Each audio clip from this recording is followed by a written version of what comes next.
Dinamika seputar pencairan dana amanah kembali menghadirkan perkembangan baru melalui dialog antara Bapak Arip dan Agus Santoso.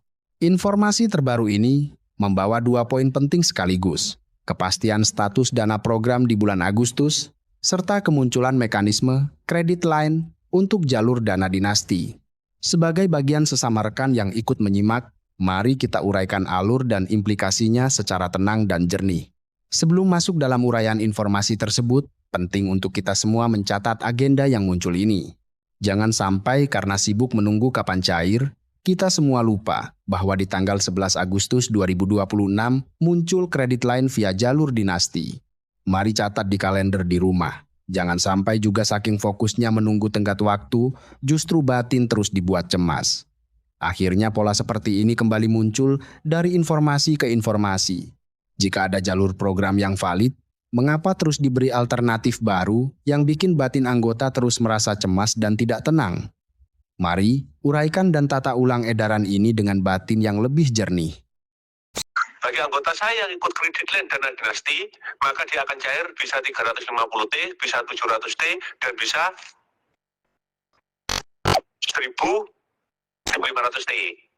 Oke. Tapi kalau dia sudah cair di tanggal 11 bulan 8 tahun 2026, nanti waktu dana program keluar dia tidak dapat rupiah. Oke, Pak. Jadi artinya yang ikut kredit line dana dinasti tidak boleh ikut dana program rupiah. Oke. Yang tidak ikut kredit line dana dinasti berarti anggota akan ikut dana program. Tapi di Agustus belum ada pencairan untuk dana program ya. Oke. Poin pertama yang perlu dicermati secara objektif adalah status dana program nominal 1T hingga 100T. Berdasarkan penyampaian dalam informasi tersebut, ditegaskan bahwa untuk bulan Agustus ini tidak ada pencairan bagi dana program.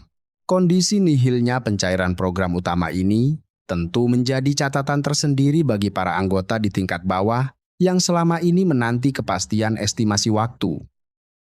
Poin kedua yang menarik perhatian adalah munculnya opsi pengaktifan rekening melalui kredit line sebesar Rp110.000 per rekening untuk jalur dana dinasti nominal 350T, 700T, hingga 1.500T.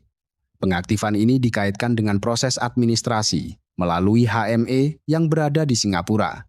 Kemunculan skema ini menghadirkan situasi dilematis bagi para anggota. Konsekuensi kebijakan.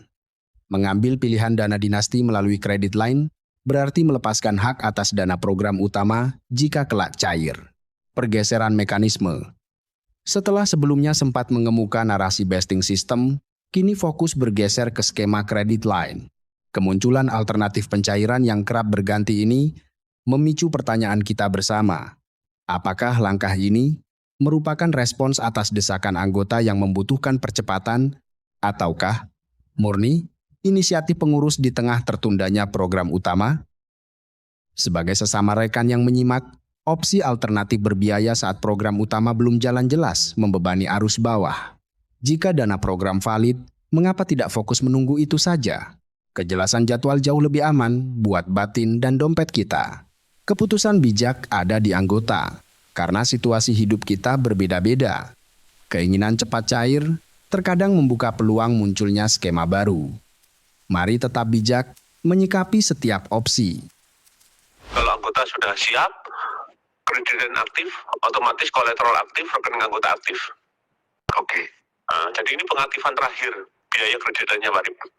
Oke, Pak. Jadi kalau dulu anggota kan kita sudah selesai dulu kredit line. Iya. Tapi ini pengaktifan terakhir kredit line untuk nominal yang sudah disepakati di sistem tatanan dana dinasti, Pak Rip. Oke, Pak. Jadi di sistem tertera 350T, 700T, dan 1.500T, kredit line-nya sama semuanya, 110.000, tapi pencairannya nominalnya tidak sama, Pak. Oke, Pak. Jadi kalau kalian segera melaksanakan, segera aktif karena HME sekarang sudah di Singapura.